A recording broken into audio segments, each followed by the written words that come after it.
আসসালামু আলাইকুম বন্ধুরা, আশা করি ভালো আছেন। ইফতারের পরে মাগরিবের নামাজ, তারপর একটু রেস্ট নেওয়ার পর তারপর ইশা তারাবি পড়ার পর ঠিক রাত 11টার দিকে প্রিয়জনদের জন্য কিছু কেনাকাটার জন্য বাইর হইলাম। আর বের হয়ে রাস্তাতে যাচ্ছিলাম। রাস্তার চারপাশে প্রত্যেকটা শোরুমেই মোটামুটি আলোকসজ্জার ব্যবস্থা করছে, আর দেখতে বেশ চমৎকার লাগছে। আর প্রথমেই আমি মোমোর প্লাজায় চিন্তা করলাম যাব, পরে ভেবে দেখলাম যে না, আমি একটু হেয়ার স্টাইলের দোকানে যাই।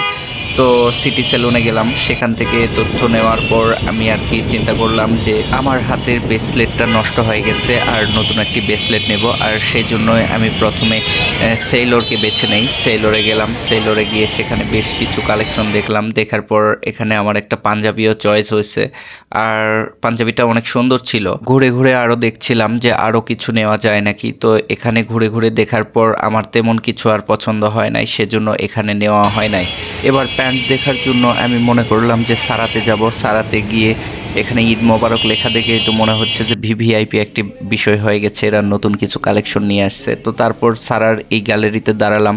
দাঁড়ানোর পর তাদের প্যান্ট দেখলাম। দেখার পর প্যান্ট আমার চয়েস হয় নাই, সো তাদের প্যান্টটাও নেওয়া হলো না। সেখান থেকে চলে গেলাম ইজিতে। এখানে একটু কেনাকাটা করতে হবে। ইজিতে কিডস প্রোডাক্টটা আমার মূলত নিতে হবে। তো কিডস প্রোডাক্টের জন্য এখানে গিয়ে দাঁড়াতেই এমন ভিড়, মানে রাত 11টা বাজে, এখানে ভিড়ের চোটে কোনো কিছু দেখা যাচ্ছিল না। আর সেজন্য আমি বেশি সময় ওয়েস্ট করলাম না, না করে সেখান থেকে চলে গেলাম থিম ওমর প্লাজায়। মূলত যে কারণে আমি রুম থেকে বের হয়েছি, যার কারণে যে প্রিয়জনকে না দিলেই হয়তো বা আমার ঈদটা ব্যর্থ হয়ে যাবে, সেই জন্যই আর কি চলে গেলাম বিশ্বরঙে। আর বিশ্বরঙে গিয়ে আমার মোটামুটি বেশ কিছু কালেকশন দেখলাম। দেখে তাদের ওখানে চয়েস হলো না, সেখান থেকে চলে গেলাম তিলোত্তমায়। তো তিলোত্তমায় ঢোকার পরে এদের ডেকোরেশনটা দেখে মানে বুঝতে পারছিলাম না, একদম চোখ ধাঁধালো একটা ডেকোরেশন। আর কোথায় থেকে কোথায় যাব এটা বুঝে উঠতে পারছিলাম না, কোন পাশ থেকে ভিডিওটা শুরু করব সেটাও বুঝে উঠতে পারছিলাম না। তো সেখানে দাঁড়ায় মোটামুটি 2-3 মিনিট আমি আর কি চিন্তা করি যে কোন পাশ দিয়ে শুরু করব। তারপর শুরু করলাম অর্নামেন্টস দিয়ে। তো তাদের অর্নামেন্টসে বিভিন্ন ধরনের অর্নামেন্টস ছিল, আর এগুলান দেখতে দেখতে বেশ কিছু সময় পার হইলো। ফিঙ্গার রিং, কানের দুল, মাথার ব্যান্ড, এগুলান সবই ছিল। তো আর কি মেয়ে মানুষ এইটা সবচেয়ে বেশি ভালো বুঝবে যে এই যে বালাগুলোন দেখেন, একদম ইউনিক এবং প্রিমিয়াম কোয়ালিটি। তো সেখান থেকে আবার দাঁড়ায় দেখছিলাম থ্রি পিসে। তাদের থ্রি পিসগুলোন ছিল অনেক সুন্দর। থ্রি পিসগুলোন বেশ কিছুক্ষণ ঘুরে ঘুরে দেখলাম। দেখার পরে এদের শো পিস কালেকশনগুলোনও অনেক সুন্দর, সেগুলোনও দেখছিলাম। দেখার পরে আমি চিন্তা করলাম যে আরও নতুন কোনো কিছু আছে নাকি সেইখানে।